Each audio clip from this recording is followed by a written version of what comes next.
नाविक धैर्य परीक्षा क्या जब धाराएं प्रतिकूल ना हो। जी हाँ, आज हम बात करेंगे एक ऐसी महिला के बारे में जिन्होंने न केवल अपने हौसले और अपनी कार्यकुशलता से पूरी दुनिया को लोहा मनवाया, बल्कि अपने सक्सेस से उन्होंने अवार्ड्स भी जीते। आइए शुरू करते हैं आज की वीडियो।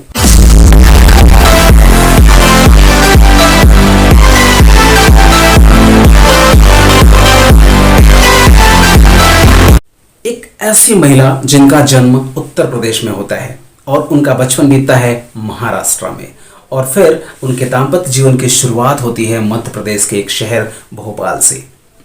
जी हाँ, और वर्ष 2003 जो कि इनके जीवन के काले अध्याय में से है, जब इनके पति की असमय मृत्यु होती है एक सड़क दुर्घटना में।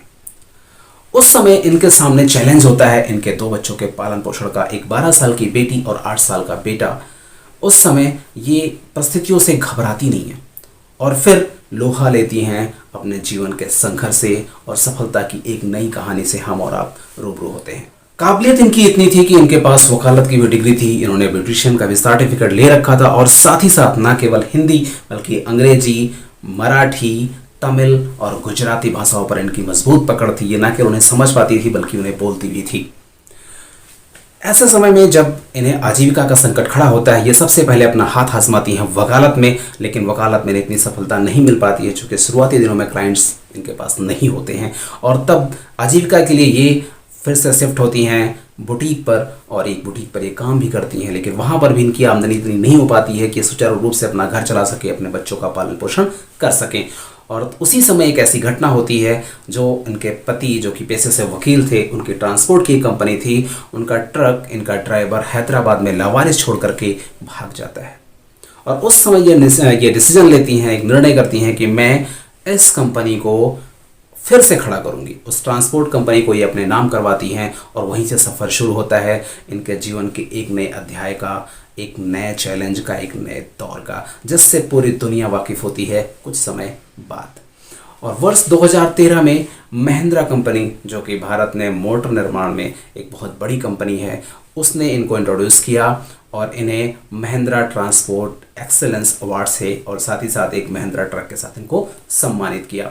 एक इंटरव्यू में इन्होंने बताया कि चैलेंजेस कम नहीं थे। जी हाँ, कठिनाइयाँ बहुत थी, बहुत से ऐसी सिचुएशन थी जो कि रोड पर आने के बाद इन्हें फेस करनी पड़ी, क्योंकि महिलाओं के लिए ना तो हमारे हाईवेज पर इस प्रकार के टॉयलेट्स हैं, ना ही नहाने की सुविधा होती है, ढाबे पर खाना खाना होता है। और आप जानते हैं कि ड्राइवर्स का जो जीवन है ये एक ऐसा पेशा है जिसे कोई भी शौक से चूज़ नहीं करता।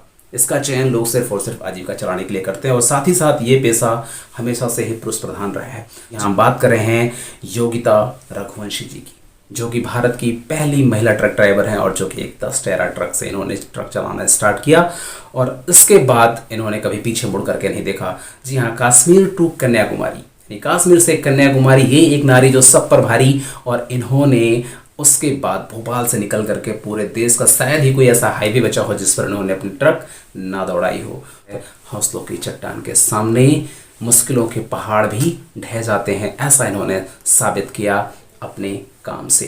तो सैल्यूट करते हैं ऐसी महिला को जिन्होंने एक मिसाल पेश की महिला सशक्तिकरण की, कैसे इन्होंने अपने बलबूते पर एक साम्राज्य खड़ा किया ट्रांसपोर्ट के फील्ड में, और आज कोई भी ऐसा व्यक्ति नहीं जो इनके नाम से वाकिफ। इरादों की इतनी पक्की थी योगिता रघुवंशी जी की, इन्होंने जब रोड पर अपने ट्रक चलाना स्टार्ट किया तो ऐसे कई मौके आए जब इनसे घूस मांगा गया।